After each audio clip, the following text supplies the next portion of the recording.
బేల మండలంలోని సిర్సన్న గ్రామంలో 17 లక్షల రూపాయలతో సీసీ రోడ్డు డ్రైనేజీ పనులకు కాంగ్రెస్ పార్టీ మండల అధ్యక్షుడు ఫైజుల్లా ఖాన్ కాంగ్రెస్ నాయకులతో కలిసి భూమి పూజ చేశారు. మండలంలోని దాదాపుగా 2 కోట్ల రూపాయలతో జాతీయ గ్రామీణ ఉపాధి హామీ ద్వారా నిధులు మంజూరు చేయడం పట్ల జిల్లా ఇన్ఛార్జ్ మంత్రి సీతక్క, ఆదిలాబాద్ అసెంబ్లీ ఇన్ఛార్జ్ కంది శ్రీనివాసరెడ్డికి మండల కాంగ్రెస్ పార్టీ అధ్యక్షుడు ఫైజుల్లా ఖాన్ ప్రత్యేక ధన్యవాదాలు తెలిపారు.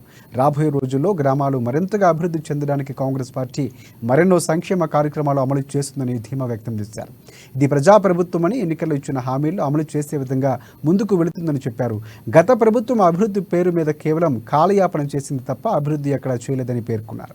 రాబోయే రోజుల్లో కంది శ్రీనివాసరెడ్డి నాయకత్వంలో మండలానికి మరిన్ని నిధులు మంజూరు చేయించి గ్రామాల్లో అనేక అభివృద్ధి కార్యక్రమాలు చేపడతామని పేర్కొన్నారు.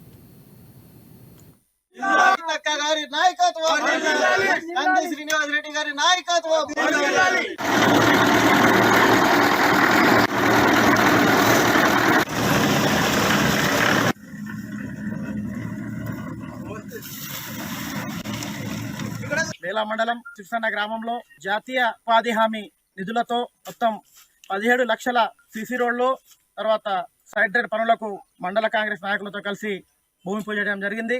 మరి ఇదే విధంగా బేలా మండలానికి మొత్తం దాదాపు 2 కోట్ల ఈ జాతీయ ఉపాధి హామీ పనులను ఇవ్వడం జరిగింది.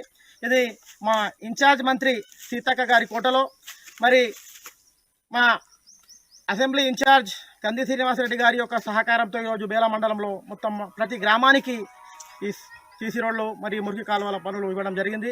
ఇదే విధంగా ఇప్పుడు కాంగ్రెస్ ప్రభుత్వం ఏర్పడి నేటికి 2 నెలలు పూర్తి కావడం జరుగుతున్న సందర్భంలో మరి రాబోయే రోజులలో కూడా ఇంకా చాలా అభివృద్ధి కార్యక్రమాలు, అభివృద్ధి పనులు ఏవైతే ఉన్నాయో మిగిలి ఉన్నాయో గత 10 సంవత్సరాలలో కేవలం వారు అభివృద్ధి అనేది పేరుకే మాత్రం చెప్పుకోవడం జరిగింది. కానీ ఇక్కడ చూస్తే ఇప్పుడు ప్రతి గ్రామంలో ఇప్పుడు మనం చూస్తూ ఉన్నాం, ప్రతి ఎక్కడ చూసినా కూడా మురికి కాలువలు లేవు, రోడ్లు లేవు. ఈ 5 సంవత్సరాలలో ప్రతి గ్రామానికి రోడ్లు, మురికి కాలువలు తప్పకుండా మేము మా యొక్క